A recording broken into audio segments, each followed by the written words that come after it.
Sore Bang Turman. Salam keadilan. Bang Turman, ini ada kasus mengenai franchise ya, atau waralaba ya bahasa Indonesianya ya. Jadi ada kasus si Pak Max, kita sebut namanya Pak Max. Dia membeli franchise dari perusahaan di Korea, yaitu sebuah restoran yang terkenal di sana, terus dia coba buka di Indonesia.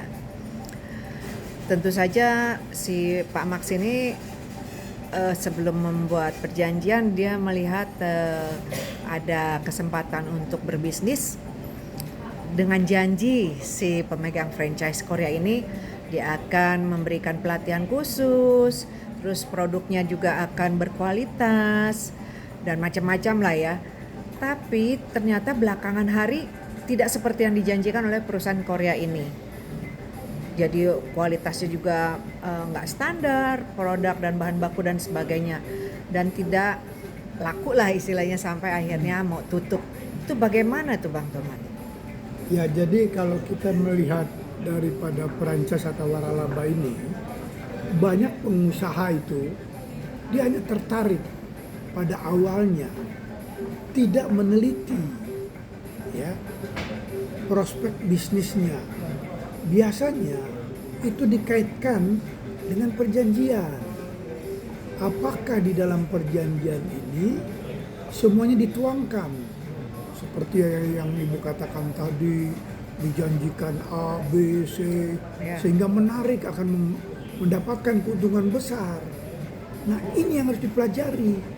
Kalau misalnya gagal dia, bagaimana tanggungan daripada pemberi wiralaba ini, franchise ini, dan hak apa saja yang dapat dituntut oleh penerima franchise ini harus jelas.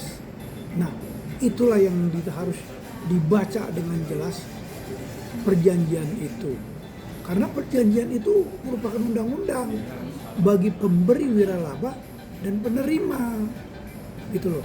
Kalau di luar dari itu, ya beda lagi kasusnya. Ya, ada 3 kasus di sini yang bisa dibedah. Kalau tentang perjanjian, ya mereka ingkar janji. Nah, penerima itu bisa menuntut sebagaimana kerugian dia atas janji-janji yang tidak dilaksanakan. Satu itu. Kalau misalnya hanya omong kosong yang dilakukan pemberi franchise ini, berarti dia melakukan penipuan. Itu tindak pidana penipuan.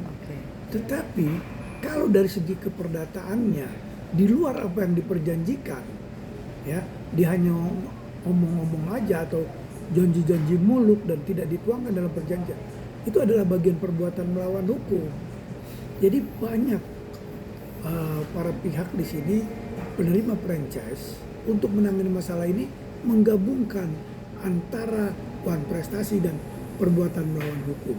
Itu terpisah. Terpisah, jadi harus tersendiri. Jadi kalau mau nuntut uang prestasi, itu ada pasal 243 untuk dapat menuntut kerugian yang dialaminya. Begitupun 1365, ada 2 syarat.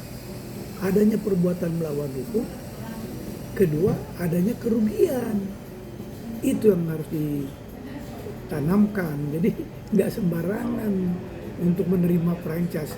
Memang iming-imingnya sih menggiurkan sekali orang menerima franchise. Oke, jadi harus hati-hati ya Bang ya? Hati-hati. Jadi bisa juga diklaim tentang pasal wan prestasi dan satu lagi penipuan atau perbuatan melawan hukumnya ya. Oke, terima kasih banyak Bang Turman. Semoga para pengusaha lebih berhati-hati. Terima kasih.